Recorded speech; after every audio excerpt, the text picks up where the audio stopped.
All right, welcome back to Computer Science E1. My name is David Malin. This is Lecture 4, the Internet. So we have talked briefly, and you've been inundated perhaps on the website with links to podcast this and podcast that.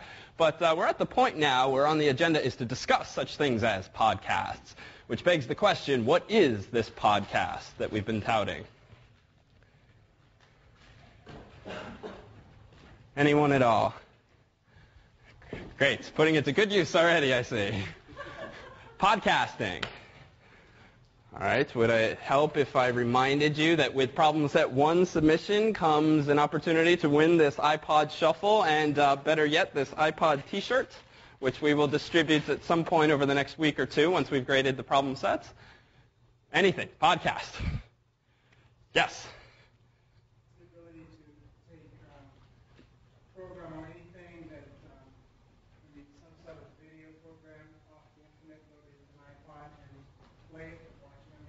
Okay, good. So it certainly refers to, in part, the ability to download audio content and video content in such a way that you can transfer it to something like an iPod Shuffle or a video iPod, or if you're not even familiar with these things, just a little electronic device that's small enough these days to fit in your pocket, on your shoulder while jogging, and so forth. And perhaps podcasting is best explained by just a demonstration of precisely the term. So on E1's website, there's a link in the left-hand menu as well as via this John Harvard statue, if you haven't noticed, who's touting an iPod himself.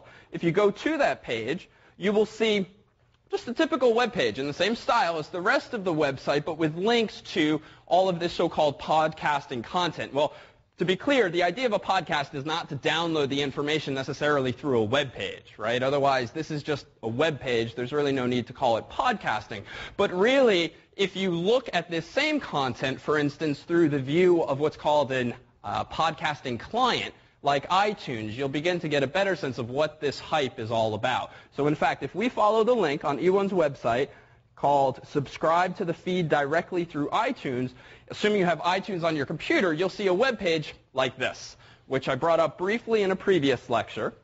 And essentially, this just shows you exactly the same content. What is this content? Well, as you can sort of see from the small text there, we've been posting, as you probably know, videos of these lectures, audio files in the form of MP3s of these lectures, as well as the TF's fantastic work on these new series, the videos of the week, a couple of which we showed 2 lectures ago. So what then is a podcast? Well, at the end of the day, it's sort of just a new buzz phrase around a very basic idea that's long been possible on the internet, the distribution of audio, video, and other kinds of content. But it's done technologically in a way that's somewhat new. Specifically, even though you're seeing all of these videos and videos of the week via iTunes, none of that content currently is actually hosted by Apple. None of it is actually hosted by iTunes itself. This is in contrast, for instance, with a lot of the music you buy from iTunes, which presumably is hosted in some sense by Apple itself. Rather, what we did at the start of the year was signed up for an account with Apple for iTunes. They approved us because they do a manual process still these days to sort of moderate the kinds of content that's posted. And what we simply maintain in E1's website is what's called RSS, really simple syndication, or there's other expansions of that acronym. But in short, it is literally just a text file with a lot of phrases and sentences that describe what is in this so-called podcast. Because at the end of the day, a podcast is just a feed, if you will, of video files and audio files and PDFs, for instance. And we'll actually spend more time in our multimedia lecture on what exactly we mean by MPEG-3s and MPEG-4s and QuickTime movies. But for now, just take it on faith that these are just videos, just audio files. So what we do every week is when we release a new lecture or a new volume of videos of the week, we simply edit this text file with a simple text editor, Microsoft Word or something much simpler, in fact.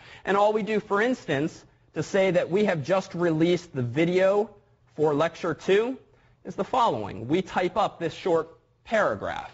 But you'll notice, if you glance closely, even though the text is a little small, that notice that next to a lot of these words are these angled brackets, open bracket, something, close bracket. And those are examples of XML elements or tags. And in fact, what you're seeing now is a glimpse, a sneak preview of what you yourself will be typing in just a few weeks' time when we get to the website development aspect of the course. You yourselves will be developing websites, not in XML per se, but in a derivative called XHTML, or perhaps the more familiar term, HTML, which is the language in which web pages are written. So long story short, every week we update this file. We say what the lecture's called. We give it a bit of a description. We say who gave the lecture, how long the lecture is, and most importantly, we tell iTunes and really anyone else that wants to look at this file where the movie file is. And what I've highlighted there is just a URL, http://www.fas.harvard.edu, and so forth.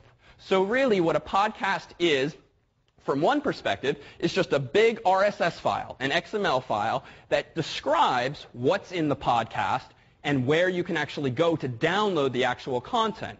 So when you actually pull up a site like iTunes or a whole bunch of other programs or so-called podcast directories, all you're seeing is one company or one individual's presentation of that material. And if I double-click on one of the links provided in iTunes, I'm not downloading the video from iTunes per se, but rather iTunes is directing my computer to where the actual content is so that it can be copied to my local computer and then subsequently played or transferred to my iPod or equivalent device. Well, E1's podcast is now in its second year, and last year we would not perhaps have had some of the success that we did, not only with our own local students, but also with reaching other non-potential students via the internet. We received a good amount of attention from a gentleman that you are about to meet.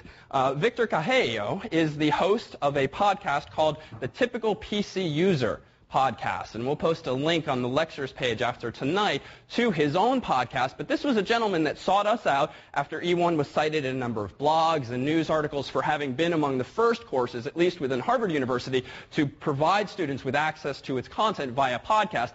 Victor, given that he does a weekly show about all things related to technology, took an interest in us and was kind enough to invite us onto his radio show for a series of interviews and so forth. And so what we've done is invited him here tonight to speak for just a few minutes about what it takes for a typical person, if you will, someone like Victor, someone like yourselves, to actually get a podcast of his or her own up and running. And to be clear, a podcast does not need to contain video content. It does not need to contain PDFs. In fact, at the very beginning, if you will, podcasts were really just internet-based radio shows. But they were radio shows that you didn't really tune into live, but rather someone in their studio or their basement or their living room would record a radio show of sorts using a nice microphone, headset, and so forth, maybe playing music and so forth.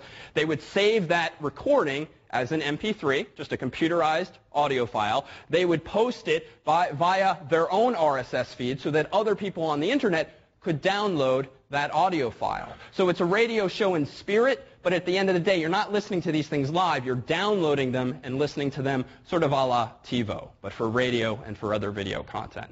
So with that said, I thought a fun introduction to tonight's lecture on the internet would be to make use of precisely this technological tool of the internet. And one of the up-and-coming trends, certainly, is this use of not only listening to audio and watching video, but delivering video and delivering audio. So what I've pulled up here in this small window is a program called Skype.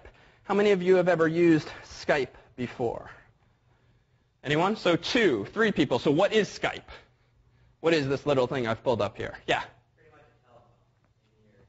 Okay, so it's pretty much a telephone in your computer. It's several things, and that is certainly one of them. One, just to be most familiar perhaps to the audience, it's a program with which you can instant message other people. But that's really just an afterthought with this program, because the crux of Skype, the real value out of it, the real feature, is that it does a very good job of allowing you to conduct voice over IP, or VoIP, V-O-I-P, if you've heard the buzz phrase. And this essentially, as you've said, is just the ability to make phone calls via the internet. What do you need to do that? Well, you need an internet connection, obviously, and dial-up doesn't really work so well these days for something like this, which is fairly bit-intensive, but rather something like DSL or cable modems are wonderfully suited to this kind of technology. So in a moment, I'm going to click this big, glaring green button, which is going to dial up Victor, who's sitting in his own office far away, he's going to connect with his own copy of Skype, and using this freely available Skype software, this is going to cost us 0 cents a minute, we're going to have an audio phone call with each other. And in fact, though my camera won't be turned on, since it's not so interesting to see me up here yet again, Victor's camera will be on, so you'll actually see this gentleman himself. The video quality tends never to be as good as the audio, but the wonderful thing again about Skype is that, and even I've used this, it's free. And if only for the audio-based phone calls, I've spoken with friends of mine in other countries for free. And even with a decent internet connection, it sounds just as good, if not better sometimes, than telephones. But it certainly depends on your connection. And I will say, we're going to use this 50-cent microphone here tonight, and this will actually probably suffice. We're going to use the speakers built into the lecture hall. But typically, and the only downside to using software like this is that, one, you need a microphone and you need speakers. At least you have the latter usually with your computer. But the problem, at least for neophytes when it comes to using this sort of stuff, if you have a desktop computer that has usually 2 speakers sitting right here, and you have a microphone, however cheap or expensive, if you keep that microphone too close to the speakers, what's going to happen? You're going to get really annoying feedback or that really high-pitched screech if it's even close enough. And that's the only logistical issue to work out that can at least initially be sort of enough of an impediment to even bother with the technology. But for 10, 20 or more bucks, you can actually get little headsets, which if you're embarrassed to wear them on the street, you can at least wear them in the privacy of your own home. And that gives you really high-quality audio back and forth. So with that said, let's dial up Victor and ask him just what it takes for someone like him or someone like you to go about presenting your own podcast.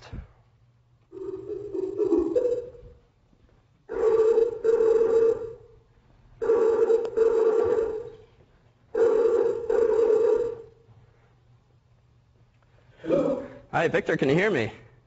Yeah, David, how are you? I am well. Good to see you. This is working well, it seems. I've just put up your video, and we have your audio going through the lecture hall here. Well, hello, everyone. Nice to meet you. Well, Victor, I've given a quick introduction, but one question first. Where are you geographically right now? I'm located in beautiful Southern California. Will it still warm?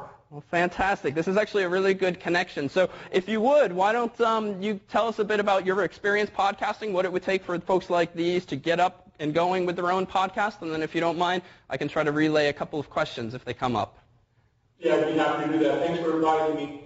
So it's all about content first, you guys. Podcasting is one of those phenomena in new media that means that you and I have a voice and we can let people know about what we're passionate about. Whether it's journalism, non-copyrighted music, comedy, couple cast, or just computers, like in my case, there's no formula today for creating a successful podcast. It's about all of us telling our stories. So the first thing you need is good content and a good story to tell. Once you have that, the rest of it is just simple technology.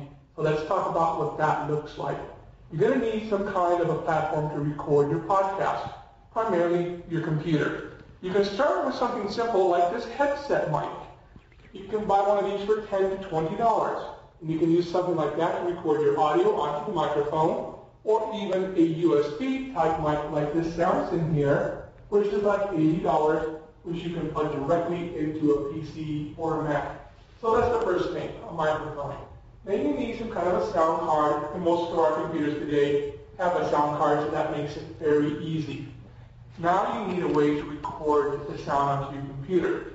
If you have a Macintosh, GarageBand has built-in capabilities to record your voice, so you're all set.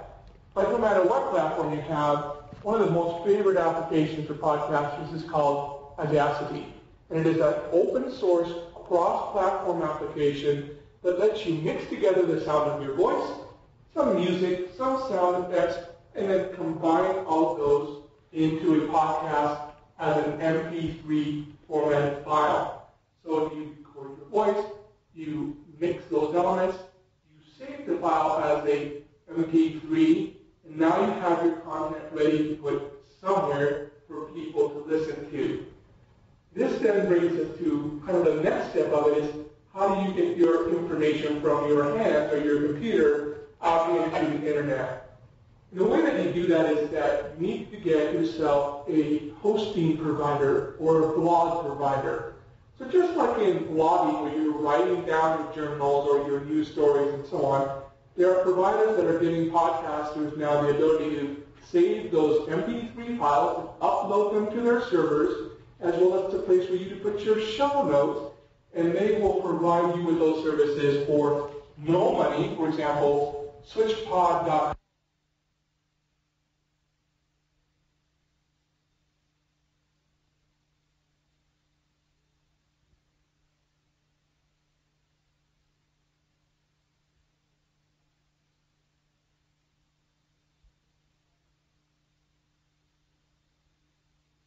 That trouble of posting your files and keep telling people where to go get them. They take care of that all for you. You don't have to worry about running out of bandwidth because too many people have heard your show. So it was a big problem at first because people didn't have enough bandwidth, but people like Libsyn and SwitchPod have come to the rescue for very little money. So now we have our content, we have our place that we have put that content, and now we need to publish the show, put it out on the internet so that people can go to a URL and they can either listen to it right from the website or they can download it by using a podcatcher. I don't know if David talked to you about those, but programs like iTunes or like Juice that lets you go and they look at that RSS feed and they say, oh, Victor has a new show up there. I've subscribed to it. Go down and grab that show from that server. And so now once you have posted that podcast and made it available to the world, now it's up to you to do what I call the last part of podcasting, which is promoting your podcast. And this is an area where you're going to have a lot of different opinions. At first I would say promote it with your friends and family. After all, they are the kindest to us and they'll let us know if you're doing well. And it takes a while to get used to being behind a microphone. I mean, we're not media professionals. We didn't come from the newsrooms of America. We're just people that are talking. Some people do their podcasts live, stream of consciousness, and don't do any editing. Other people, like me, do editing and add music and sound effects and things that give it a more polished preference. But it is purely a preference that way. So I would let your family members and your friends know about it first. Give them the URL, help them listen to it, make sure that you can download it, and then, and only then, should you really go out and promote your podcast to the world. And the way that you do that is that you let podcasting directories know you're there. I'm going to give you three major ones, although there are now literally hundreds. The iTunes Music Store, which we're all probably familiar with, they'll be happy to review your content. You give them the name of your show and where the RSS feed is located, and they simply go and review that, and unless the content is questionable, you're usually in their directory within about a week, and then you can tell your friends to look for you and your show within iTunes. There are also podcastalley.com and podcastpickle.com. Those are two of the biggest directories, and those are places where you and I as listeners can go and look for podcasts on all kinds of content. And believe me, there's lots of content.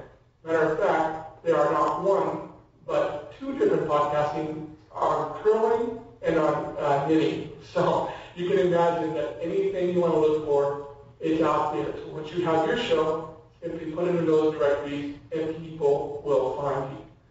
Now, if you're looking for to be a star or to get rich off podcasting, this is probably not the time to do either one of those. I think I've heard that less than 10% of all podcasts have more than 100 people listening or subscribed to the podcast.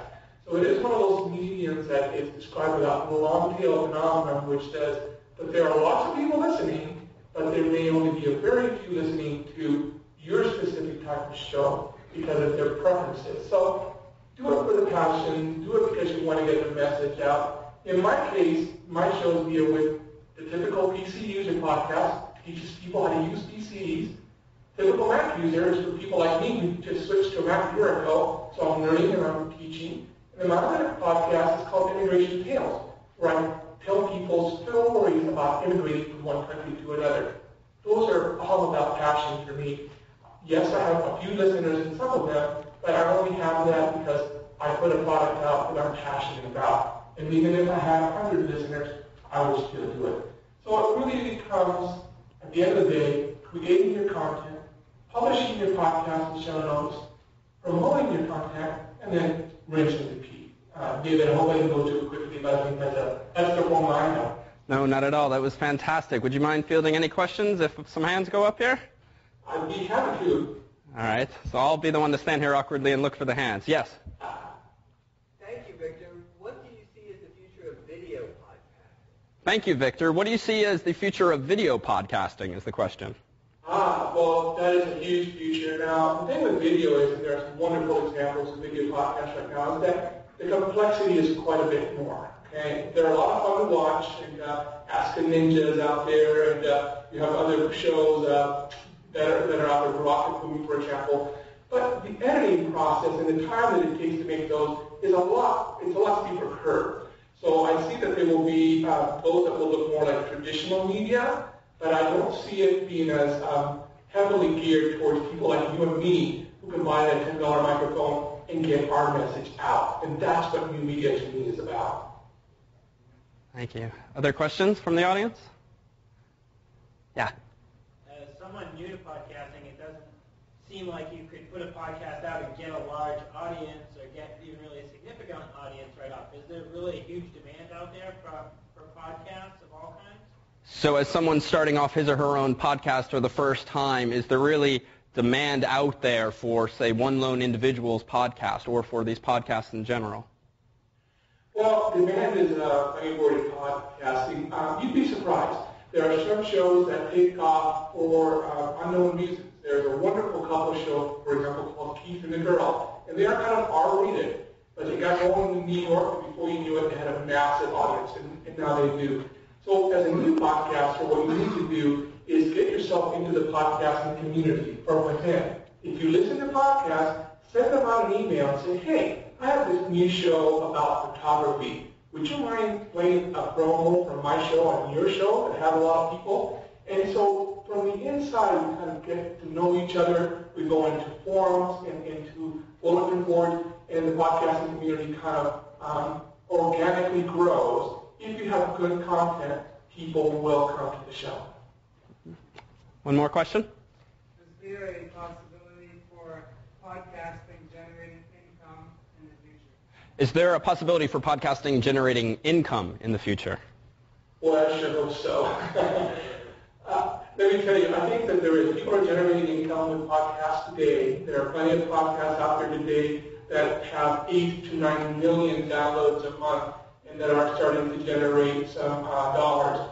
But I think for the majority of people, that is the great unanswered question of podcasting is how do we turn the podcasting model and marry it with a more traditional media advertising model in a way where some people will make money and most people will be okay with maybe just paying for their hosting costs every month, that $10 to $30 a month. So right now, that's the big question in podcasting, and I'm looking for that answer to you. Well, Victor, thanks so much for joining us today. We'll be sure to post some links to your podcast on the course's website after tonight. It's been my pleasure, and thanks for having me. Take care. Thanks. Bye-bye. Only because we have the window up now, and this might be somewhat anticlimactic rather than having audio and video up there, but one of the neat things you can do with Skype as well today is if you pull up this little button here, you'll see something quite similar to a telephone keypad. And in fact, let's see, am I allowed to type in this number, or should I use a different one? That's okay? Okay. If we go ahead and type, oh wait, can I do this? Oh no, okay, so as of a few weeks ago, you were able to do this completely for free, and you were able to call landline phones using Skype. And I was doing this briefly, or at least a friend of mine was doing this briefly and calling me all of the time from Skype because it was entirely free, and he was in California, thus avoiding the long distance.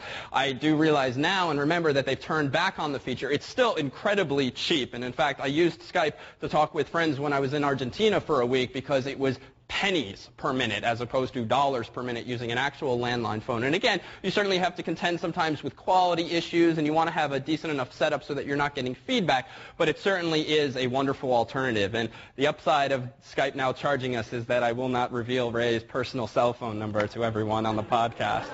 But know that that is an option, and that's one of the ways that Skype aspires to make some money. And also, Leo, in part answer to your question about making money off of these things, we can perhaps, those inspiring entrepreneurs among you, take some comfort in that you can even start a huge video-focused business that doesn't make money, e.g. YouTube, and still sell yourselves to the tune of $1.6 billion as of this past week. Yeah. The wet blanket on the other side, as far as things that start off with shareware or freeware that a person can use and the ideas that are out there for everybody, and then something like YouTube, which I've never used, but all of a sudden there's a price put on it. So it's almost like they get you started for free. You find out there's this great thing out there, and then the next thing you know, it's been Googleized. And you've got to pay for it. No, that's quite true. And just to summarize, I mean, there have long been a number of services, and especially these days, ever since the .com era, where you get the same idea, the same technology has been around for years, but all of a sudden, for whatever reason, you start to get critical mass around some product or around some website, and there's just huge valuations put on these things, YouTube being an example of one of them. And long story short, if you're not familiar, YouTube is just a video sharing website. You sign up for a free account, you upload your own personal videos that maybe you took with your little digital camera or shot with your regular camcorder and then digitized, and it's really just to share videos with people. And it's become incredibly popular,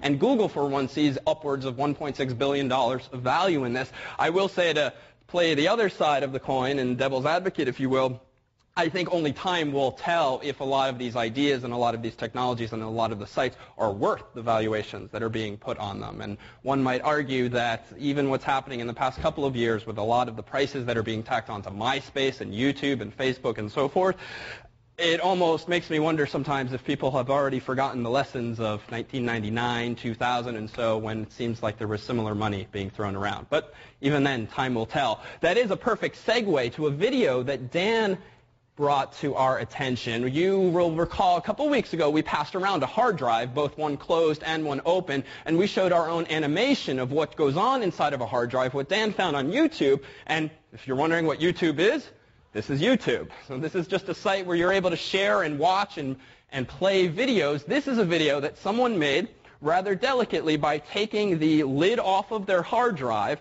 but a working hard drive that was still physically connected to a computer. They just physically removed it from the box, but they left the ribbon cable connected. And you'll see what exactly is going on inside of a hard drive when it is actually running in your computer. It's just a minute or so long here. So here we go. See if I can make it a little bigger for us.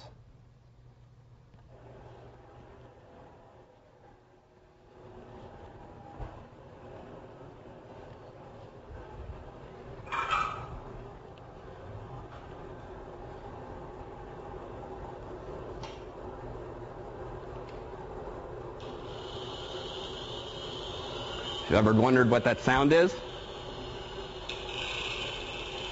Or that sound?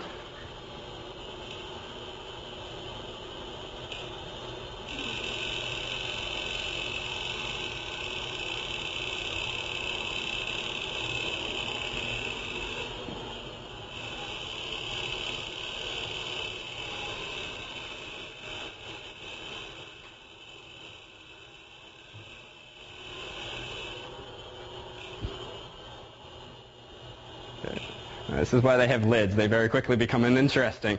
But you see what's going on inside the drive. But that was sort of a lot of activity and a lot of noise for deleting a folder.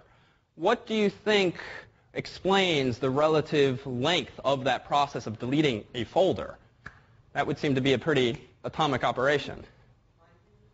Okay, perhaps finding the folder, seeking to the folder. It looked like the reading head was doing a lot of back and forth, though, which would almost suggest that it didn't find the folder, but it probably did. Why else, then, might it have been toggling back and forth so much? It may have information at different parts on that disk. There could have been information on different parts of the disk. The folder itself might have been fragmented. In an implementation sense, folders themselves don't really require a lot of storage space because they can be represented rather efficiently. But what sometimes is inside of folders?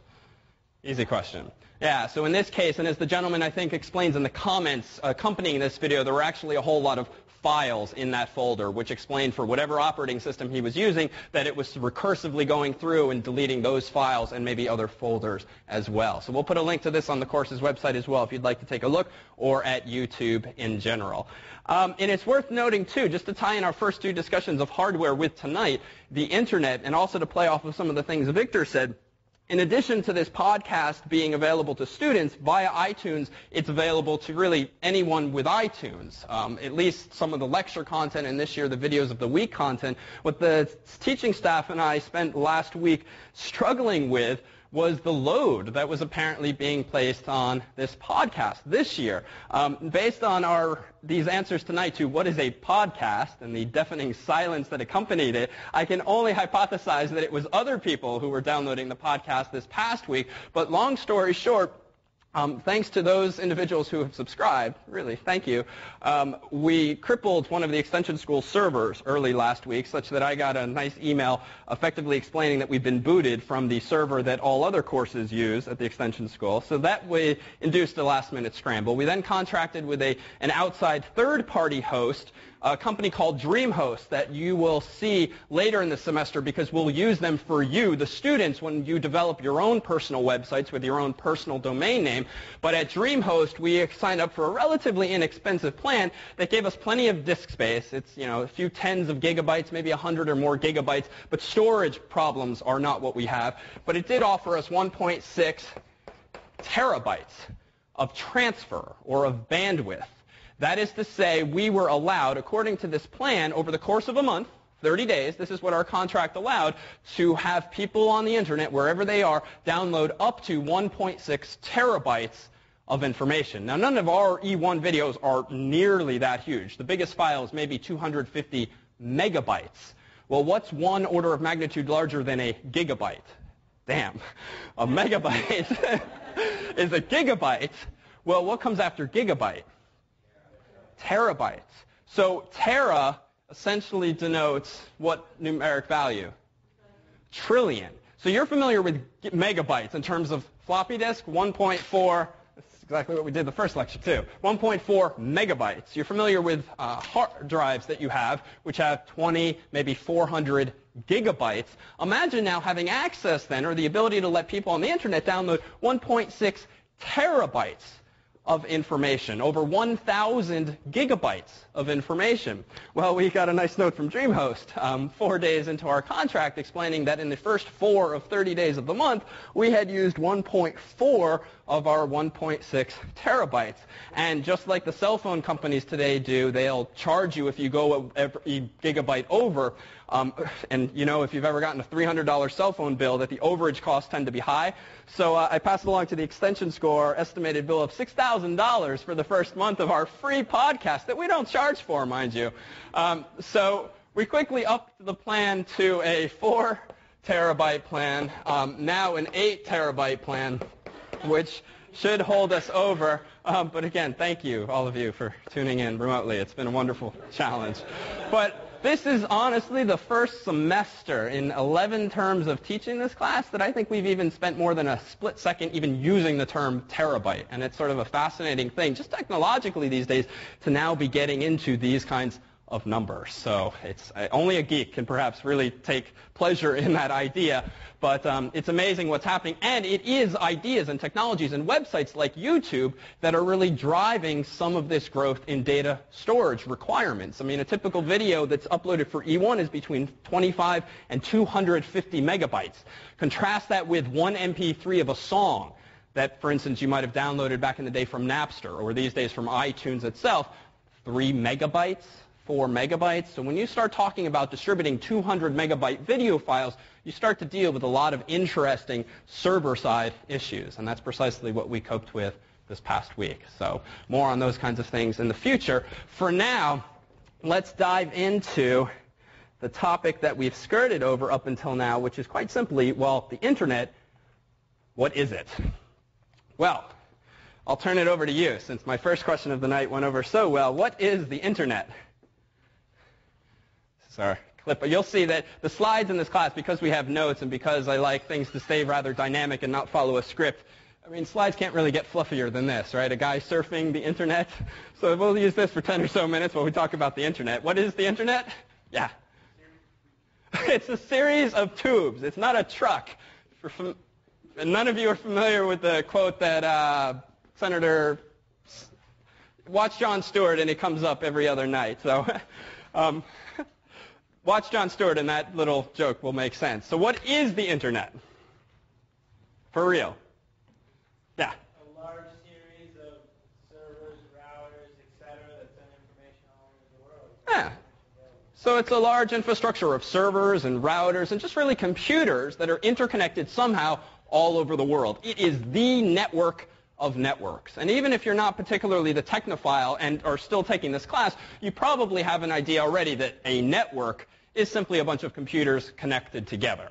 Well, how that's done and what kinds of technologies you can use to connect those computers together will be one of the foci for tonight as well as next week's lecture. But for today, we focus more on mostly the higher level details. What is the internet? What can you do with the internet? And in our continuation of this lecture next week, we'll dive down deeper and look underneath the hood, so to speak, at how it all actually works on a more technological level. But let's, for tonight, first start off with a couple of softballs. So what is a domain? You've probably heard this term, but give me a definition for it in layman's terms. What's a domain?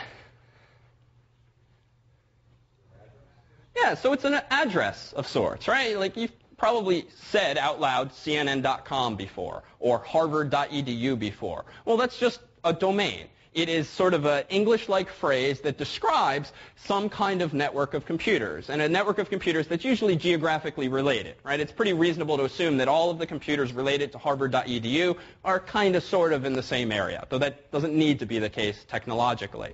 Well, let's actually take a step back then, because if we're already getting ahead of ourselves, if we're already talking about the internet before talking about its basic building blocks, well, this is easy, right? We talked about this in our first couple of lectures. Here is a computer.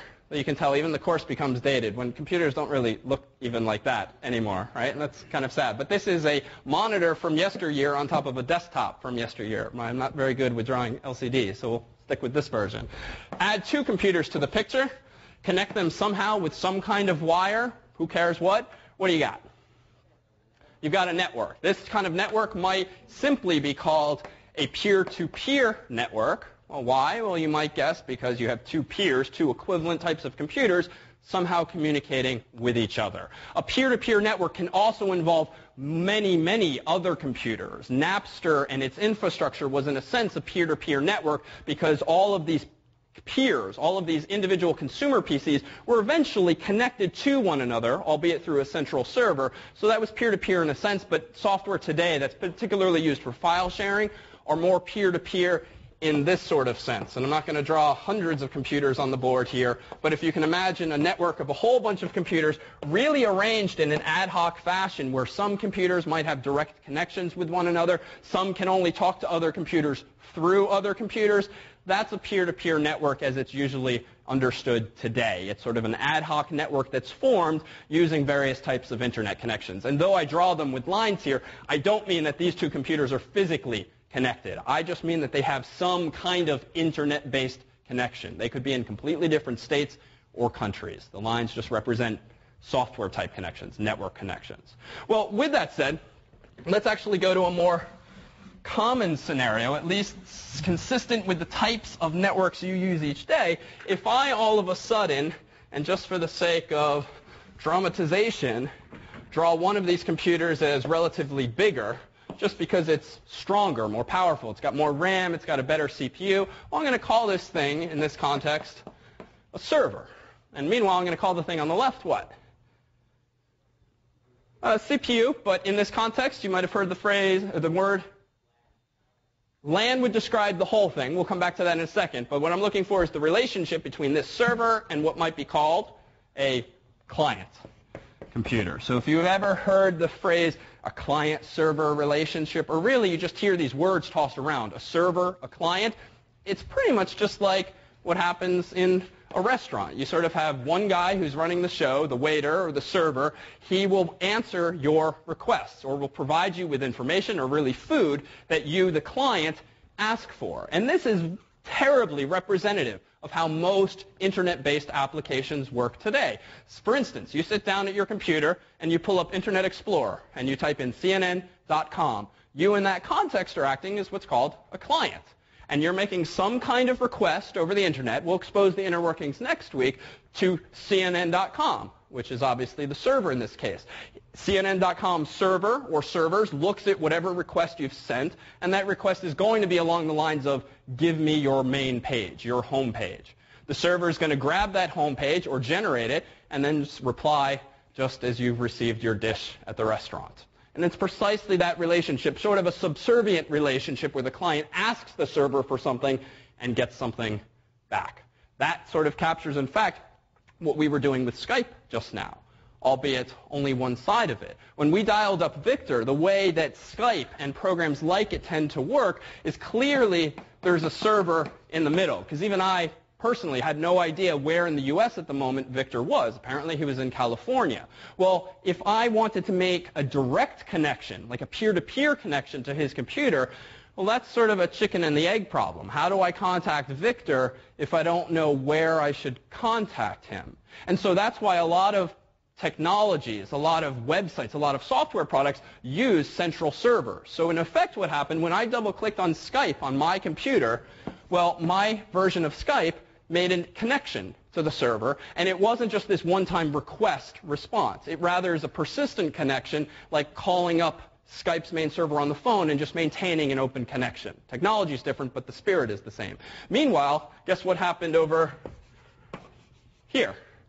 Well, if this is Victor's client, it too made some kind of connection to Skype's server. Skype now knows where David is. Skype now knows where Victor is, and Skype's server can effectively put us two in contact with one another. How many of you use AOL Instant Messenger? Pretty much the same exact design for that, right? When you sign on to AOL Instant Messenger, you're running a little client on your computer. It connects to AIM's main server, which is called, I think, oscar.aol.com is the host name, the address they use for it, something like that. And then your friends connect to AIM server as well, and then all of you can instant message each other because you're all using AOL Instant Messenger server as an intermediary. Now, this sort of implies what about the privacy of your instant messages? Not very, right? Literally all of your instant messages, for the most part, go through AOL Instant Messengers and AOL's main servers, which certainly means they can do what with them if they so chose? Read them, certainly. Store them in perpetuity, certainly. It's really up to them. Whether they do this, I don't know, but this is certainly an issue when it comes to, say, current proposed legislation, which I think we touched upon briefly in Lecture 1 or 2, where ISPs, which are not AOL Instant Messenger per se, but your ISPs can certainly look at all of the emails and all of the web pages that you're accessing from your computer, right? After all, who do you use to connect to the internet these days? Anyone? Comcast. So if your computer, in that sense, is the client, and you're using Comcast servers to access the internet, well, that suggests that they, in that case, are the intermediary between you and everyone on the internet. Now, for the most part, ISPs don't retain data. They don't retain data on what websites you visited and what emails you've sent, or the content, at least, of them, just because, sort of more legal trouble than it's worth if they're not required. It just costs money to store this data, and what do they really need it for? They maintain logs of that you sent an email, likely, and maybe who it was to, but usually not the content. But if you pay attention to current media goings on, one of the proposals from at least this country's government is that they want to keep around information for at least 3 months, 6 months. And this is a huge deal for the ISPs and others because it's just expensive, if nothing else. And never mind all of the civil liberties issues that it might raise. So with that said, back to technology, we have these two basic relationships, either a client-server relationship or sort of a tiered model where you have multiple clients connecting to a central server. Now consider what Victor and I, when we were doing. We were transmitting not only audio, but video as well. Now, what do we already know from our brief chat about podcasting that's implied by the distribution of video in general? Sort of a leading question, but let's all make it more frank, which costs more in terms of space, to send a little AOL instant message like a smiley face or to send your smiley face over the internet? Right, so your smiley face in the form of a video. So if all of a sudden these very popular services like Skype and AOL Instant Messenger are using these centralized server models, you would think this quickly becomes problematic, especially for video, right? Consider the issue of our podcast. We had one central server originally at the extension school, and it was just serving content to clients. It was not even serving as an intermediary to other clients. Well, now imagine Skype. Do you think that Skype routes all of our audio and all of our video content through Skype server? Does AOL Instant Messenger do that when you do a direct connection, quote unquote, and send someone a really big file or a really big image? Well, in theory, no, and ideally, no, because what the server simply does, as I sort of suggested in the voiceover, is it informs this client and this client how they can directly contact each other and thereby circumvent the intermediary, because once the servers put those two clients in touch, what do you really need him for after that? Now, that's a slight simplification because that is actually problematic these days, because how many of you with your DSL or cable modem connections have home routers or firewalls? If you know what that is. How many of you have not only your modem plugged into your cable line, but also a black or blue box that lets you share your internet connection among multiple computers in your house? Well, if you have one of those things, more hands are going up, and we'll come back to this either tonight or next week, you are sharing your one pipe to the internet among multiple computers. But the effect of that usually is to create the appearance that even though your home might have 10 computers in it or 3 computers in it, to the outside world, it looks like there's just one of you. Because Comcast only presents you with, we'll get back to this, one IP address, as it's called, one means of addressing your computer. This is a problem, though, because if Skype knows where you're coming from and Skype knows where Victor's coming from, well, suppose that Victor's on a network with a whole bunch of other people. And suppose that I'm on a network with a whole bunch of other people. In other words, we might be sharing our internet connections. For purposes now, realize, or at least get a sense of the fact that the server can't necessarily put two people in touch with each other that are behind these so-called routers or firewalls. For reasons we'll get back to, but this is why if you've ever tried with MSN Messenger or AOL Instant Messenger to do audio conferencing or do video conferencing, it usually doesn't work. Those programs are not nearly as good as Skype is and as, say, Google Talk is these days at using various tricks to get around those kinds of issues. And we'll come back to that in more technical detail in a bit. But if you've ever tried, and you can try it tonight, try to initiate a voice or video connection with someone with AOL Instant Messenger or MSN Messenger. If either of you are behind one of these home routers, odds are it will not work, as well as at least Skype and Google Talk do it. But more on that in a bit. So you've got a couple of computers connected via cables.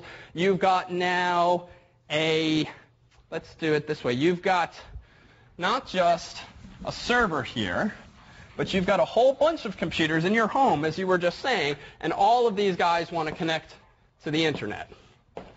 Well, it stands to reason that if you want to connect multiple computers together, and not just two, you need to wire them not necessarily to each other, but to some central point.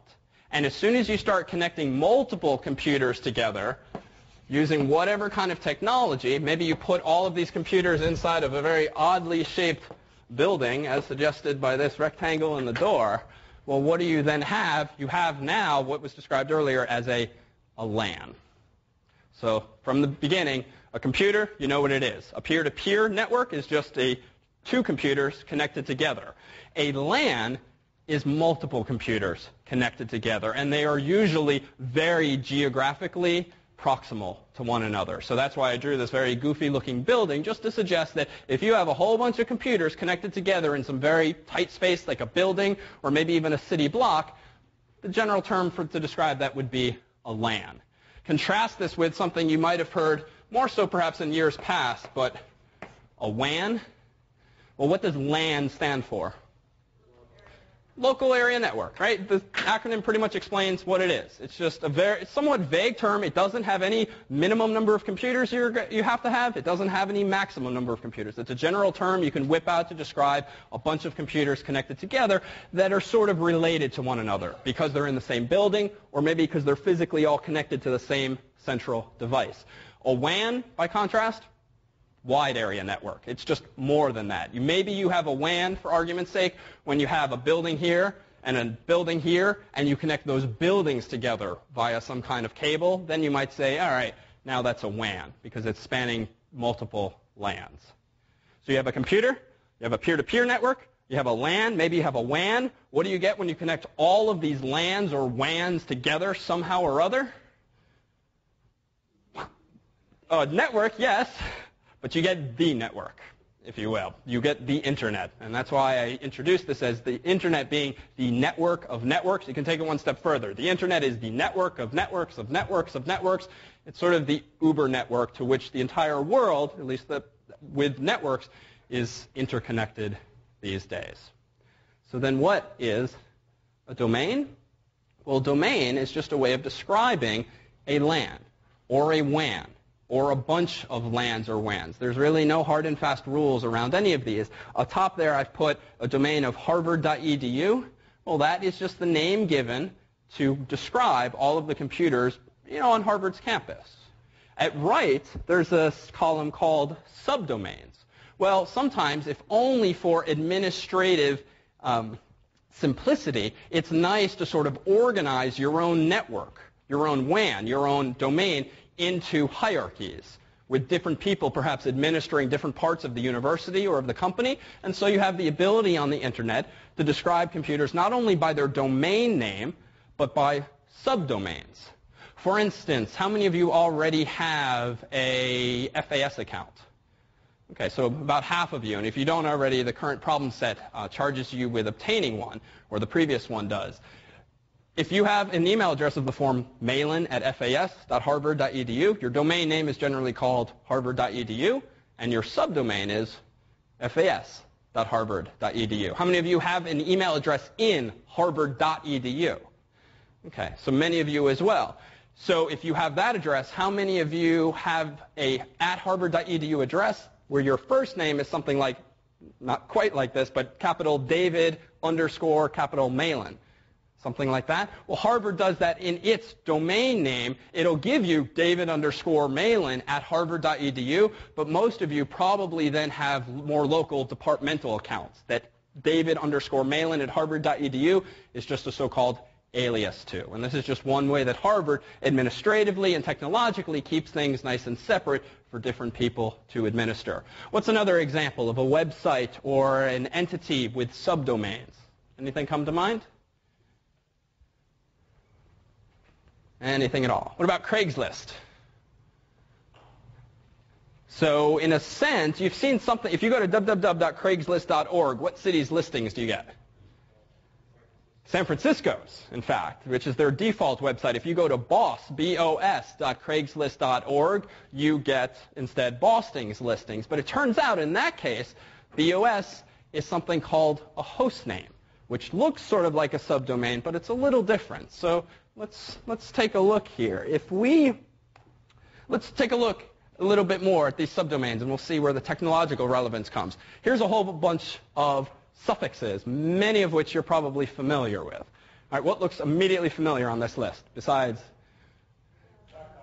.com, .gov, .edu, .net, and then there's a bunch of others, some of which do already exist, some of which have been proposed to exist. Perhaps the latter one on the far right gets the most attention in the media these days, but these are all what are called top-level domains. Right, so we did this little exercise on the board to sort of give us the basic building blocks of what a network is and what a network of networks is. Well, the means by which you describe networks is by domain names, part of which is this so-called top-level domain. In CNN.com, inferring from these mere descriptions alone, what is the TLD, or top-level domain of CNN.com? What was it? .com. .com. This is just a general way of saying that CNN's domain is, generally speaking, commercial. If, by contrast, you visit www.whitehouse.gov, what does its TLD imply? Again, a sort of an easy question. It's somehow government related. And in fact, until a couple years ago, if you ever made the mistake of visiting www.whitehouse.com, at least one of us has been there, you would have seen a very different website than the one currently presented by the Bush administration. If you Google around for it, I don't think it's still active, but you'll perhaps find screenshot, or actually, if you're really curious, you can probably go to Google search for, I don't know why I'm promoting this, go to the Google search for the Wayback Machine. I'll show you this website, but we won't actually use it. If you go to Wayback Machine, whose URL I never quite remember. So there's this website, which is wonderfully interesting, if not a little scary. What is it? What's the domain here? Archive.org, the Wayback Machine. This is essentially a service that works to varying degrees of success that has been, over the years, archiving websites. And it's sort of embarrassing. You can scroll back in time and see, like, my college website and my terribly limited HTML skills at the time. I think you can find old versions of E1's website from years ago. And I don't know, I'll leave this as an at-home, unendorsed home exercise. If you look up www.whitehouse.com, you might see old versions of that website as well. Or at least if you Google around, I'm sure people talked about what it was all about. Those of you who have no clue, well, just ask the person next to you, because enough people seem to know what's going on right now.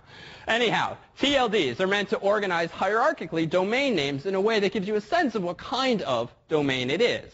Are there restrictions? If you, the user, want to go and buy a domain name in .net, .org, or .com these days, what kind of entity must you be to buy a .org, .net, or .com? Yeah. A business for .com? Ideally, that was certainly the original purpose.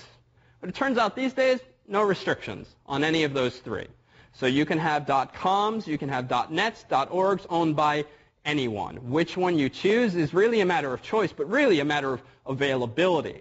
As you will see when we get to the website development part of this course, choosing a domain name, at least one you want, is a non-trivial matter. One, a lot of good names have been taken up by actual websites and companies. Two, a lot more domain names have perhaps been taken up by squatters, folks who have just bought these domain names thinking that someday someone will come knocking and want to pay them more than the $7 a year or so it's costing them to maintain it, hoping to cash in on the $1,000 domain name or the $1 million domain name or even something more than that. So you will perhaps feel that frustration when you seek out your own domain name, but it turns out among the TLDs you can choose from these today are many. One of the best registrars that I've used in my experience to register a domain name is GoDaddy. It's a goofy name, and the website's kind of overwhelming because they try to upsell you every time you visit a page. But if you sort of ignore all of the upsells and just seek out your $6.95 or $8.95 domain name, you can get a good deal, and they have a very good interface for managing domain names you might own. And again, we'll come back to this in our website lecture, but for tonight, I just wanted to show you the drop-down. If the name is available, you are allowed these days to register a website in any of these TLDs.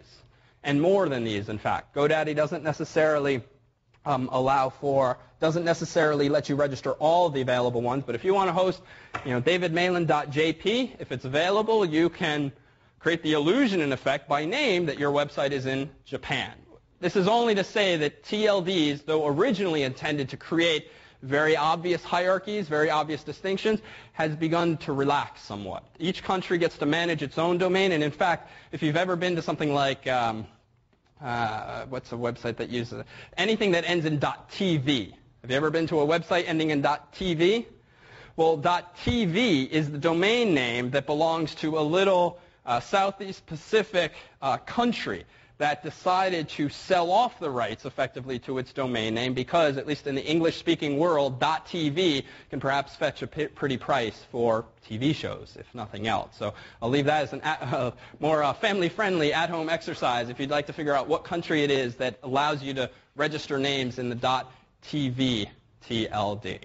Hand went up earlier. Yeah, I'm wondering one or more websites that don't have www in front of it. Mm-hmm.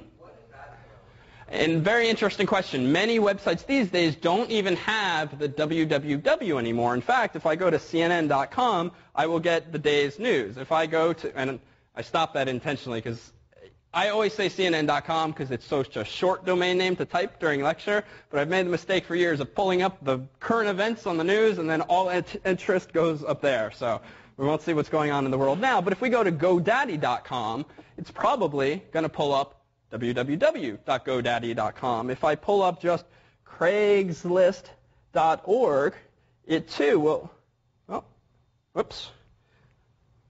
If I pull up, well, let's do, what do we do? CNN.com. If we pull up instead www.godaddy.com, well, that too works. Well, long story short, back in the days of when the internet was first becoming popularized, you would often see URLs described as http://www.cnn.com. Well, the world relatively quickly acclimated to the fact that, okay, I know that this means go on the internet. So gradually you saw http:// being dropped. What that is, we'll come back to in this course. And so you just saw www.cnn.com.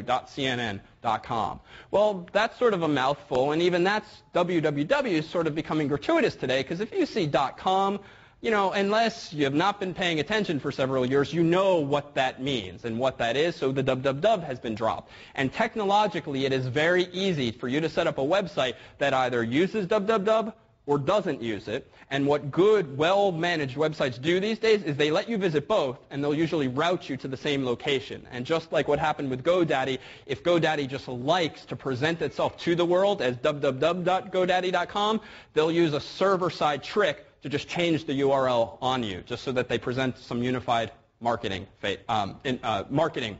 face.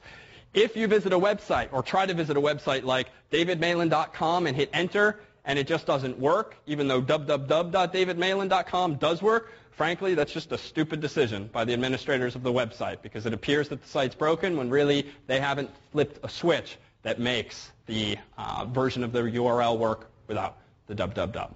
And in fact, on that note, why don't we go ahead and take a 5-minute break, and when we resume, we will dive in deeper. So we have our basic building blocks tonight of what a network is. It's a bunch of computers connected together. You can describe a bunch of computers connected together by way of a domain name, so harvard.edu. But let's actually consider what some of these components are, so that some of these matters like, do you need the www, do you not need it, start to make a bit more intuitive sense. If I write down something like www.cnn.com, again, softball, this is the part I've underlined is the top-level domain, the TLD. Right? And in general, it's a hint as to what kind of website it is. Though to be clear earlier, even though you can choose a website these days in .org, .net, or .com, I would wager that to this day the most popular is .com, if only because, at least for those individuals who don't really appreciate that it doesn't matter for the most part what your TLD is these days, they see .com, they think website. They see .net, .org, might not necessarily be as clear to the person off the street that is, for instance, a website they should visit. But I would argue that even that potential confusion is going away in time. So this is generally called the domain name. This is called the host name.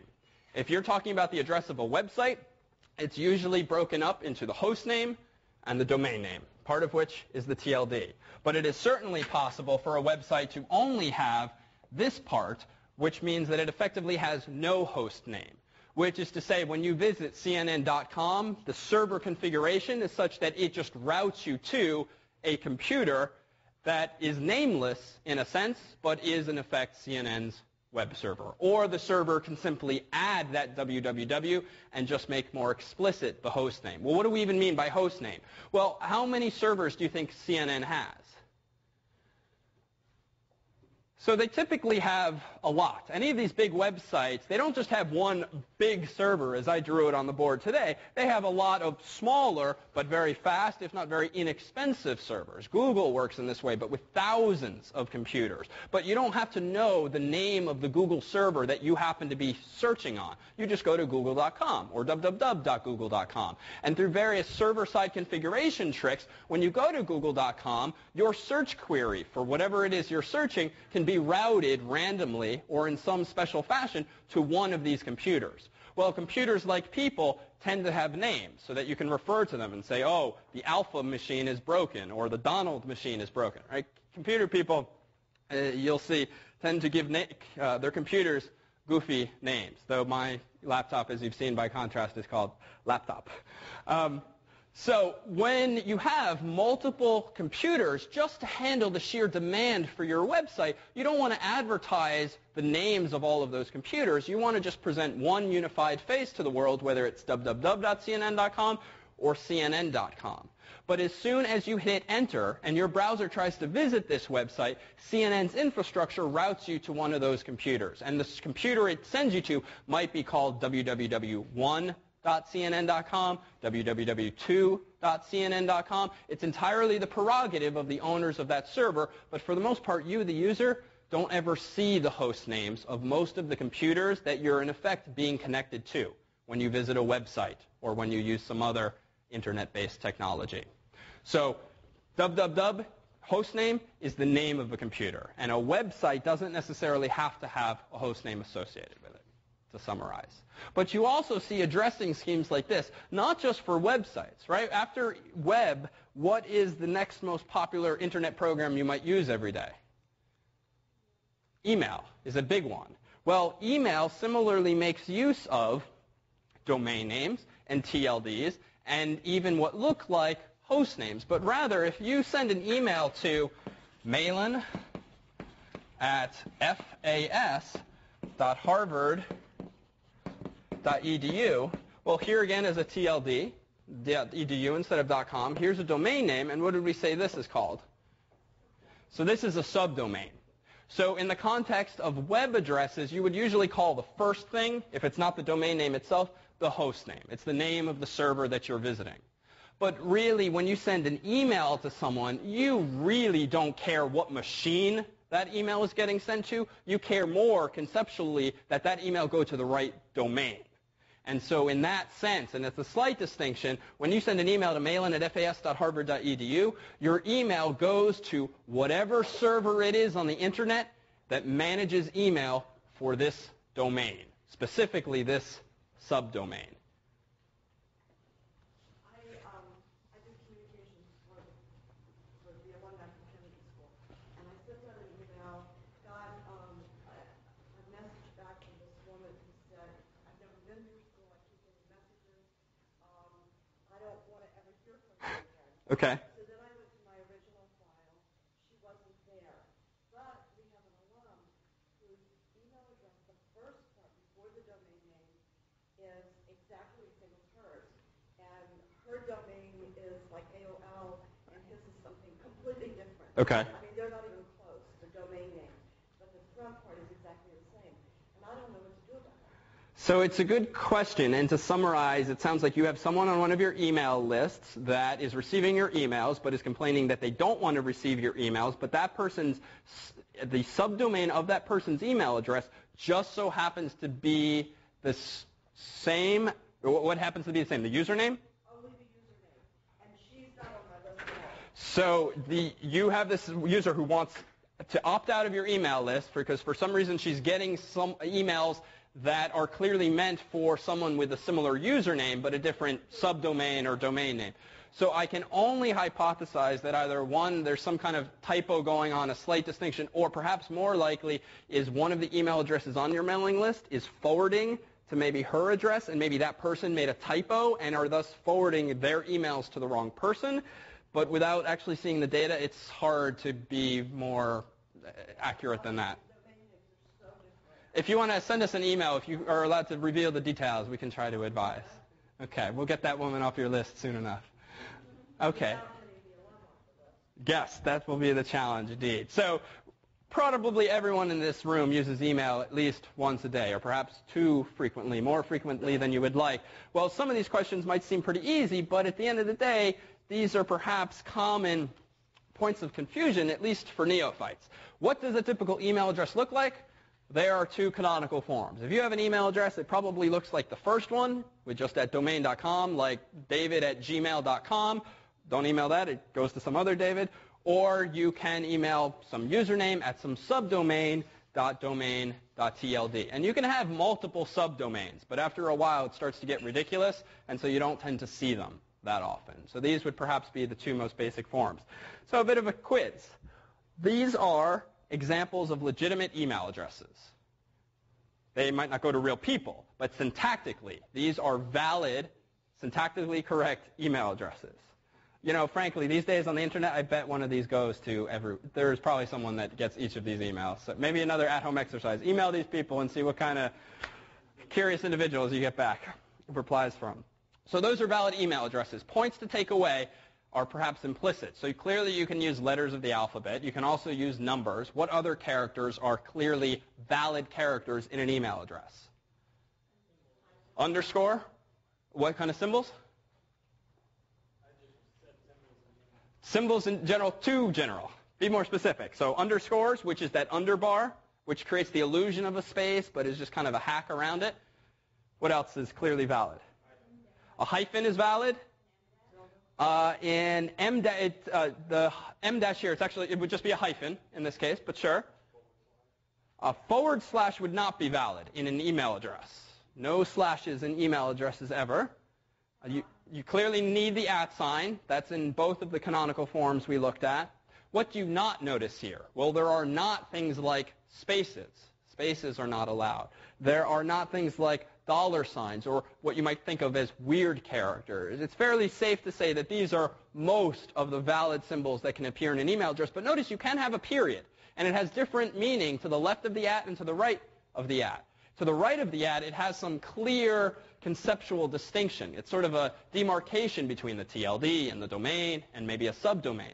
On the left-hand side, it's completely arbitrary. People use dots sometimes in lieu of underscores just because they like the look better. But there's no inherent meaning. If it's David.Malin, that's just because David Malin thought the dot maybe looked better than no character at all, maybe better than an underscore. Harvard arbitrarily, for those of you who are staff, arbitrarily chose to make email addresses of the form David_Malin at harvard.edu, for instance. Capitalization, does it matter? It does not. It is tacky, dare say, to email someone with their address all capitalized. It's sort of silly if some people write their email addresses like D. Malin, if only because that's not really consistent with convention, but there's nothing wrong with it. Email addresses are case insensitive. You can capitalize, don't capitalize. It really doesn't matter, at least for this part of the domain name. But I have yet to meet a mail server that doesn't ignore capitalization in the username, though theoretically you could design a server that would make the distinction. But I wouldn't think on that too much. Quiz. Take a moment. Which of these are syntactically valid? It's always a good time for it. I know you can't see them, but there you go. Which of these are syntactically valid? Oh, okay, we'll jump right into it. Okay, j@nbc.com that's fine, is syntactically valid. We tried to throw you off with the capitalization, but completely legitimate. Mine being malin@post.harvard.edu, good. Somebody at franklin.ma.us. So that's an interesting point of discussion, if briefly. That looks like it's somebody from where? Yeah, Franklin, Massachusetts. So it turns out that in addition to TLDs like .org and .com and .gov, there are also two-character TLDs. And these are generally called country code TLDs. And we mentioned one earlier, even though it's sort of abused these days, but with permission. .tv is technically a country code, and it is a TLD, but it was originally under the control of just one country, and it is still, but they've allowed anyone to just use it. Even the U.S. has their own TLD, .us, and a lot of governmental entities like local townships, or if you have a city-oriented website, the mayor's office, those sorts of domains, even though they could be in most any TLD, even .com if they wanted to, would just send a weird message. Well, .us is common for municipalities and so forth. .ma.us is for Massachusetts, and franklin.ma.us denotes Franklin, Massachusetts in the United States. But if we have .us, why do most websites in the United States seem to end in just Whereas if you go to CNN in the UK, you would instead visit something like cnn.co.uk, or I think cnn.co.jp, if I'm remembering them correctly. So co, in a lot of countries, that's the convention they adopted. It just denotes commercial. They didn't choose com, but it was sort of arbitrary. But no, CNN's website in Japan, the one that brings up Japanese text, is not cnn.com. That seems to be the US one. In fact, you bring up most .coms, though that might be slight exaggeration these days, many .coms, they pretty much look like English-based, United States-based websites. Why is it that the United States has this sort of luxury of not needing to use their country code all over the place? And we were the first ones there. I mean, it's sort of what it boils down to. Who was the internet invented by? Not Al Gore. Right? The internet grew out of what? A U.S. military project, originally called ARPANET, Advanced Research Projects Association, if I'm getting the acronym right. So it was originally a military project that was designed, in effect, to allow computers, which at the time were huge and expensive and slow, to communicate throughout the country. It was designed in a way that allowed for redundancy, so that if one server or one city even were taken out, the rest of the network, in theory, could continue to function. And that's why today, and especially next week, we'll look at the interconnections that exist on the internet. There's so many different ways to get from point A to point B. And it sort of looks like a mess, but that's a really good thing for dealing with problems, if servers go down, if connections break, and so forth. And that grows out of, to some extent, a military mentality, having redundancy, having the ability to withstand nodes or computers being taken offline for whatever reasons. Well, fast forward to today. Popularized the internet was by universities using it after that, and now typical people in the mid-90s and so forth. And so for the most part, just the U.S. happened to set most of this stuff up. Can you live in Japan or in the UK and have a .com? Yes. So .coms, .orgs, .nets, just as you, an American, or most of you Americans, can buy a .com and use it here, so can most anyone else. So there really aren't restrictions on a lot of these TLDs these days. It's sort of broken down, partly for financial reasons, I'm sure. The bigger audience you have to sell to, the more money you can make, and partly just because networks are getting larger and more nebulously defined, so I'm sure you can cite other reasons for it. But know that doesn't necessarily mean that a website is here if it ends in .com anymore. It can end up anywhere. Okay, back to the list at hand. Somebody is correct. Malin is correct. Jay is correct. What's wrong with the other three? Spacey and Daffy Duck. That one won't work. Dave at CBS is missing the ever-important TLD. You don't need a subdomain. You do need a TLD. And finally, what's wrong with user? The exclamation point. All right, if it looks kind of funny, it's probably not legitimate these days. Periods, underscores, hyphens. Plus is valid, though it often has special meaning, and you don't see it in most normal people's email addresses. Netiquette. So, goofy sort of word adopted years ago. What is netiquette all about? And this is very much related to, again, tonight's theme of the internet and the usage thereof, not necessarily the implementation thereof. What's netiquette? Yes, internet etiquette, right? Not hard to come up with that word. Do not, if you are new to email, or if you're not new to email but have been doing this for years, do not email people in all capital letters. Even if your caps lock key happens to be on by accident, take the time to turn it off and retype your message, or at least be aware of what's appearing on your screen. I don't do it now so much now that we film these lectures, but for years I would offer family anecdotes of people in my family who would do these kinds of things. I'm not allowed to say who in my family to this day still does such things like this, because I didn't realize the caps lock key was down. Considered bad netiquette. What does it imply if you receive an email in all capital letters? That you're shouting.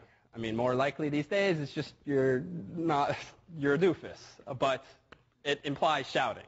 All right? Related to email usage is, of course, spam. For a while we had to define what spam is. I think it goes without saying what spam is today. It is a huge, huge problem on the internet today, to the extent that it uses up so much bandwidth. And you wouldn't think so based on the emails, because they're pretty small usually, a few kilobytes, if even that, a couple paragraphs, maybe a small image attached. But you send out 1 million of those small emails, and you do it all the time, or you send out 10 million of those emails, because at the end of the day, the marginal cost of sending one more email is pretty much 0 cents. That's pretty good marketing technology. If you can, at nearly 0 cost, spam thousands or millions of people, even if only 1% of those people are clueless enough as to click on the email or buy whatever it is you're spamming them with, 1% of 1 million, that's a lot of people, and it might be worth your while, especially if the cost of doing so wasn't even all that expensive. This is an example of spam. Those of you who are in debt might take heed from this particular email. You get all sorts these days about debt, Viagra, Cialis. What are the other popular ones that you get every day? I'm sorry? Okay, porn is popular too. You get those as well. What else? For loans? Oh, yes, the Nigerian, was it the 409 scam? It has a name that refers to the part of the penal code that describes those kinds of scams. And you read every year, like an article will come up where there are people who had been duped by these things into losing tens of thousands of dollars or even their life savings. And spam, though, besides being a sort of a sociological problem for various reasons, it's also a technological one. Because what are you increasingly seeing in your spam? Or tell me about a typical spam. It probably doesn't always look like this these days. What do you often see if you scroll down farther? A bunch of addresses, perhaps. What else has perhaps confused you about spam you've received sometimes? Okay, so it often has bogus return addresses, which is problematic because you don't know until you reply. And incidentally, before I forget, a lot of spam from non-legitimate companies will often include links or instructions. Say, reply to this email with unsubscribe in the subject line to unsubscribe, or click this link to unsubscribe. If you learn nothing else tonight, know that you should never click links in spam to unsubscribe, because what are you effectively doing by replying to spam or clicking that unsubscribe link? All right, you're confirming to the spammer that, you know what, you just got a sucker there, and you're going to get more spam potentially because of it. It sounds like a nice idea to be able to opt out, but generally if you inform the spammer proactively that, hey, I want out, what you're really saying is, hi, I exist. Because a lot of these emails, especially in domains like Hotmail and Gmail and Yahoo, the really popular domains, a clever spammer will just start to email randomly generated email addresses. Because if you have millions of customers, like Hotmail probably does, well, odds are that even if you guess a lot of them, some of them are going to actually be DAVID or somewhat more cryptic, but nonetheless a valid email address. And so it's to a spammer's advantage if you proactively tell him or her, hey, you got a good one there. Yeah, in the back. That was kind of my question. How do they get this information besides the randomness? Good question. How do spammers get email addresses? One is randomness. Two, if you go on E1's website, you can call at least 2 or 3 email addresses, mine, Ray's, the course email address. Anytime you publish an email address on a web page, if you are a spammer, you would use what's called a spider or a bot, which is just a program similar to what Google and reputable companies use to crawl the internet to index it for subsequent searching, but you can write a bot or a spider that just crawls the internet looking for email addresses. After all, you, the students, know that any email address is likely to be of one of these forms. Not hard to write a program that just looks for that pattern on a web page, grabs it, and then adds it to a spammer's database. So that's one other way as well. Yeah?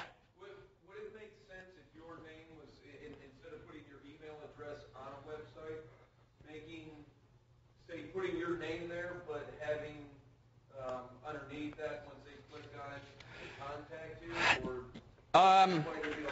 if you have a hyperlink on the web page with which someone can email you, it's the same thing. Even if you don't see the email address, it's embedded in the so-called HTML, and a program can find it. You'll see a lot of websites will say, email me at Malin, and then it'll put a space or two. They might write at, and then they might say harvard.edu. Whether, I would bet, you know, there's enough spammers in the world, someone's probably taken the time to modify their program to also look for things of this format, which means they can figure out that you're just trying to trick them. What other websites will do, especially websites like the Facebook or a lot of these personals types websites where they might list your email address, they won't show your email address as text. They'll instead convert it to a JPEG or a GIF. That is an image. So an image isn't something that you can just sort of highlight like you can with Microsoft Word. You would have to figure out what that image is actually representing. It's similar in spirit to if you've ever visited those websites and in order to confirm you have to type in that cryptic, the squiggly words and numbers, which sometimes are too squiggly to even understand correctly. Same idea. The idea with those is that it's hard for a computer to figure that out. Similarly, if you show the email address as an image, it's marginally harder for a computer to figure that out, or at least it takes more CPU cycles to process that kind of thing. Personally, I don't care anymore about posting my email address everywhere on the internet. I actually think that there is a technological solution to this problem, and that though it's very reasonable to assume that you will get less spam if you don't publish your email address in printed forms or on web pages, that's a hard thing to prevent all of the time, especially if you want to keep an email address for years. It only takes once or twice for it to get slurped somehow and then just get propagated through databases. And anti-spam software is definitely getting better. I mean, I get probably 500, 1,000 total emails a day, many of which are spam, 200 of which tend to be real emails. And among those 200 real emails that actually I see in my inbox, I would say on a typical day, I get 4 to 6 spams these days. And I actually think that's pretty good. I'm rarely having to delete them. So in short, spam detection is getting better, but the fundamental problem is that email was not designed correctly to deal with this problem. There is no security implemented in email, and the fact that spam is such a problem is because there was no forethought given, or at least implemented. There was no, this was not raised as an important issue initially. And that's partly because no one saw, or many people didn't see, the internet becoming used by people like you and me. Like, who's going to want to email a few hundred researchers who are using the internet for research purposes? So that's part of it as well. Another example of spam. If you're finding E1 a little too much work, you can call the number on your screen or wait for the spam to arrive, and you can cash out with your degree much more quickly than any kind of university program. And there's a whole bunch of others these days. Only so that we can slap another piece of jargon on it. What is an emoticon without looking down at your papers? It's a smiley face. So this is a non-exhaustive list of the emoticons that people have not only come up with a word for, but also all of the different emotions that they might express. The only one that we like to point out each year as somewhat apropos is, one of them's funny. This one, too, is kind of funny only because here we are tonight. So feel free to usurp any of those as your own in future emails. Okay. So let's do this. Let's pause for 5 minutes so I can turn your attention to one of the white pieces of paper tonight. This is a survey.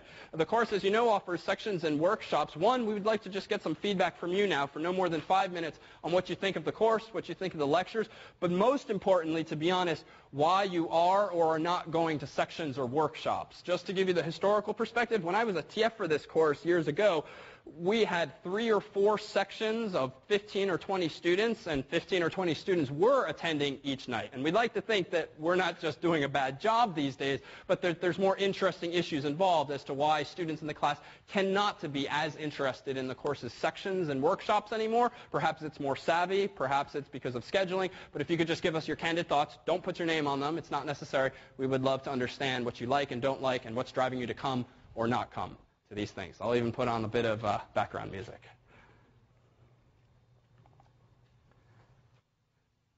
So this week's section is going to be on exploring the internet. This week and next week in lecture, David goes kind of quickly through the internet and how things work, and we're going to take a little time to explore things both a little bit deeper for those who feel comfortable with the pace at which David is going, and take a breather to review some things that he's already covered for those of you who would like to go, what? So we're going to explore the internet, talk about how email works, talk a little bit more about how web servers work, that sort of thing. Okay. And this Saturday's workshop will be led by Dan. Hi, everyone. This Saturday we'll have a workshop on the Mac OS. And I invite all of you to come. Doesn't matter if you have never seen a Mac before or if you think you are quite a bit savvy. I guarantee you'll learn something.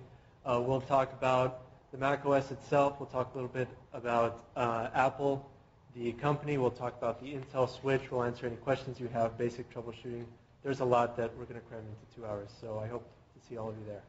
Okay, fantastic. And finally, this Sunday, we have a back-to-back workshop. Dan's is on Saturday. On Sunday at 11 a.m., we will all meet, if you are interested, at the Kendall Square T-Stop for a field trip of sorts to MIT Swap Fest. This is something that happens every month or so up until the month between, I think, April and October. We'll post a link to more details on the course's website on the lectures page. But the short of it is that this is a wonderfully fun, low-key afternoon where you see a lot of crazy guys who have a whole bunch of stuff in their basements and garages and vans that they drive up to a lot at MIT with, and every month have stuff to give away, to sell, and we're talking old electronics, old computer parts. Really interesting because you can ask questions of these types of folks who really know their stuff on things about radios and computers and other types of systems. So if you're at all a geek or you'd like to take a stroll through yesteryear's hardware and just have a good time and we'll all grab lunch or something afterward, do feel free to attend. We'll do RSVPs over email just so we know how many to expect roughly, but question 1 on this survey is just about whether you think you would join us this Sunday at 11 a.m., and you'd be welcome to bring dates as before, family and friends and so forth. Turns out that problem set 3, which was distributed this evening, is due this evening. In fact, an hour and a half ago. So that's my fault. Per the syllabus, this is actually due on Wednesday, 25 October. So you have 2 weeks, not T-minus 1.5 hours, to do it. So my apologies. We'll update that on the website for problem set 3, which was just handed out tonight.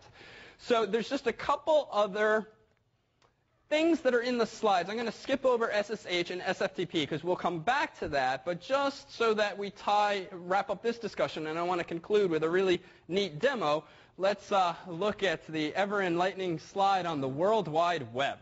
So what is the World Wide Web?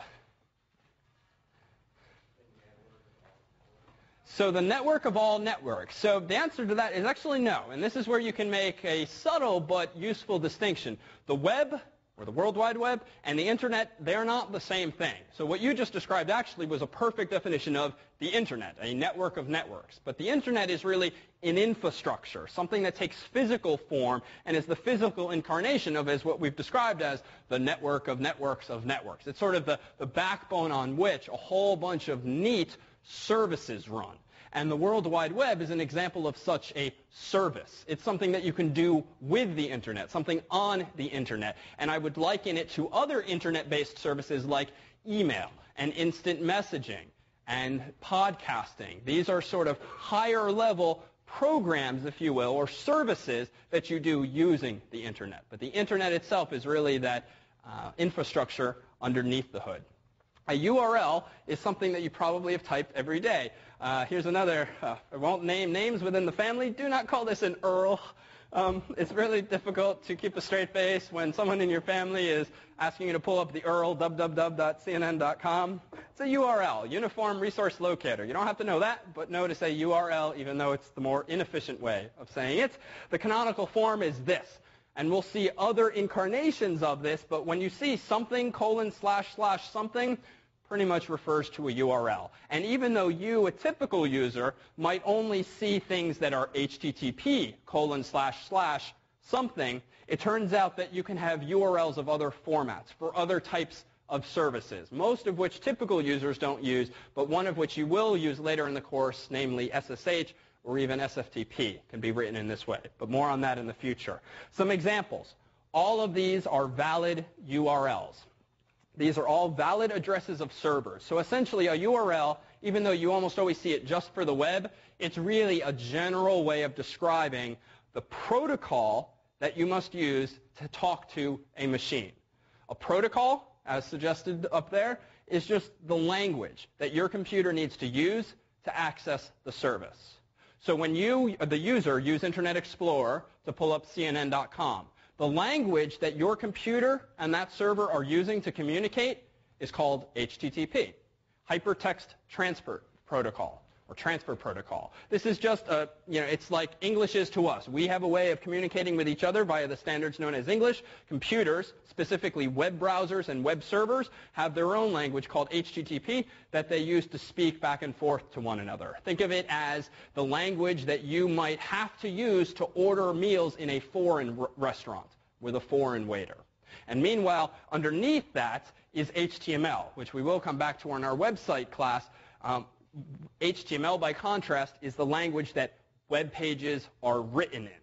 So whereas you might speak French in a French restaurant to the waiter, if you were to hand him a note, or rather if you were to, this analogy is very quickly going to break down. Let's not even try to use an analogy and focus tonight just on HTTP, which is the language that web browsers and web servers use to communicate, and leave it at that. So some examples of protocols and sites that one can visit are these: foo.com, with or without the host name. Capitalization you see in the third row doesn't seem to matter. You can have slashes in URLs. And in fact, when you see a slash, it's usually because you have something like the example. Look at that. None of these actually have the example. If you have something like http://foo.com/bar/index.html, especially if you're a PC user, you've seen things that look like this. But you've probably seen things like C:\program files and so forth. So these are both just paths. They tell you where something is on the internet, just like this tells you where something is on your hard drive. Use the language HTTP to access this information. The server is called foo.com. That's also the domain name, but again, you don't necessarily need a host name. It's up to the server administrators. This is, take a guess. What does this represent? Think about what this is. This is just a folder on that web server. This is just a file in that folder. And as you'll see, when you start making web pages in this class, you will be creating text files called something.html. And in that file will you write your web page. You can put it in a folder in your domain, so it could be davidmalan.com/something/mypage.html. But the only reason you would use folders is just for the reason you would use them on a local computer, just to keep things neat and tidy and organized. That's really the only reason. But notice this. You can visit, I'll do it anyway. You can visit CNN.com. Let's hope nothing bad has happened. Oh. If you visit, oh well, can't win. If you visit not just CNN.com, notice, and it's going to be small text, CNN.com/index.html. Really have to pick a new demo for next year, like yesterday's news. Index.html tends to be the default name for most home pages. So even though you don't always have to type it, because in the absence of specifying what file you want, a web server will usually give you some default file name, which happens to be, as you see here, index.html. But more on that in our internet. Actually, I'm going to close the headline so we get back to this. So with that said, and we'll focus just on a couple of these before our final demo, which of these are syntactically valid is the first one? No, slashes are in the wrong direction. Here's another way to make sure that tech people don't laugh at you behind your back. This is a /. This is a \. Do not confuse them. It's a silly semantic thing, but if you start calling /, backslashes, and /, the person, if they are a technophile you're talking to, you're going to lose some credibility very quickly. And I actually have an example photo that I'll bring in next time. What you also don't want to do is make mistakes, not even verbally or semantically, but when I was home in Connecticut once, I went with my mom to Bed Bath & Beyond, and they had in their window a really big and probably expensive poster advertising their new website as Bed Bath and I think I got that backwards, beyond.com. Right? It's probably $200, $500 sign in their window advertising their website. Visit us at www.bedbathandbeyond.com. That is bad marketing. That is not a valid URL. You type that into a web browser, you will not go to Bed Bath & Beyond. The obvious reason perhaps being what character is not allowed in URLs? the ampersand. And I don't know what marketing genius got this wrong. When you are advertising your company, best to advertise the correct URL. That will not work. It was, in fact, AND that they meant to write. So funny thing. So again, there too, if you sort of, next time you walk into Bed Bath & Beyond, just smile to yourself if the ad still happens to be up and try to explain to the manager why it should really come down. Because frankly, we sort of make fun of it, but a stupid little thing like that, if you are an uninformed user and you say, all right, Bed Bath & Beyond, you pull this up, doesn't work, that's bad business. You're probably not going to go back, or at least for a while. So sales might be lost. The second one, www.bar.com. So this is sort of a trick question. It's not officially a URL because it's missing the protocol specification, but it turns out these days you don't need to type it, at least in a browser. Technically, when you visit a web page like we just did with CNN, you're visiting a URL. But most of us probably don't bother typing http:// anymore because you just don't need to. Browsers, if you don't specify a protocol, assume that you want HTTP, because after all, you're using a browser in the first place. But it turns out there are other types of URLs. FTP is another protocol, file transfer protocol. You'll use this later in the term, but that's just a program whose sole purpose in life is to let you copy files from your computer to some remote server. And you would access that via FTP://. But this last one, not valid. Why is it not valid? Wrong slash. So one slash rather than 2 actual slashes. What I will do, we'll keep a couple of the remaining things for next time, but in the remaining 2 minutes, I just wanted to wow you if you've never used this before. So let's very quickly, when you've had to look up directions, what websites do you tend to use these days? Okay, I heard Google Maps, and I heard MapQuest. So Google Maps tends to be the best, not necessarily in terms of the directions they provide, but just in the aesthetics. The maps, I would say, subjectively look so much better than MapQuest or Yahoo's ever did, and that's enough reason, I think, to try this site out. If we search for 1 Oxford Street in Cambridge, Mass. 02138, if you've never used a website like this before, the beautiful thing about Google Maps, like these other sites, is it whisks you right away to it, and then you can scroll around, you can zoom in. These days you can actually click satellite and actually get a satellite version of the same area. And this is literally going to be a 60-second teaser. If you think things like this are cool, the note I'd like us to end on tonight is another one of these applications, these services. We talked initially tonight about networks and the internet, and then a couple services on top of it, the most popular perhaps, email and the web. And we used Victor as an example of using Skype. VoIP, voice over IP, is another program. Well, if you download, and this is more of a software product than a specific service, if you like this sort of thing, download, and we'll provide a link to it, Google Earth, which is software that Google actually bought from another company. I spent 2 hours this afternoon preparing for a lecture, looking up with this program. For one thing, we can type in again the Science Center. Okay, that was helpful. There we go. If you can see that. Oh, wait, is that going to work? Come on. Oh, too big. Let's go back to this view. Come on.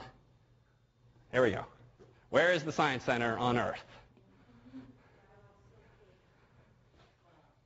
So, and you can zoom in even further. And I swear to God, this whole lecture would have been about this program had we started with it and not ended with it. This was my way of self-regulating. So here's the Harvard Science Center. You are roughly over here in the building where my cursor is. You know, Cambridge, Massachusetts might be fine and all, but let's just, for the sake of it, zoom on over to, how about Venice?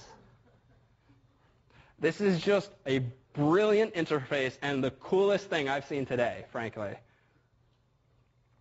And here we are in Venice. I was taking a little vacation in my apartment this afternoon.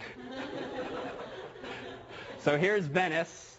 You can zoom out, and I'll leave you to play with it. Like, you can change angles, and the software sort of interpolates. Things will look very flat, which is not what Venice looks like. It is sinking, but it's not entirely flat. But the software, and this is an example of really neat tricks with fast processors, is giving you different perspectives based on its inference of what the landscape looks like. All right, Italy's interesting. Let's zip on over to New York. And again, we'll provide you with a link to this on the website. It's entirely free. It takes a couple minutes to download. You install it. It's a wonderful way of spending time in the middle of the day, or frankly with kids too. I think we get a real kick out of this. And the reason actually I brought this up this afternoon is I'm auditing an archaeology course at the college this semester, and the professor for the first time today used this as an example of showing us the pyramids of Giza, oh wait, I got one last cool one. Oh, here we go. The Great Sphinx. And the photography, the aerial photography and satellite imagery isn't perfect, right? You can't totally zoom in and see things like you could on the ground. But my God, from an apartment in Boston to being able to take this virtual tour of the world with such a neat, clean interface, there you see it, is the Great Sphinx. So on that wow factor, why don't we call it a night, and we'll see you next week.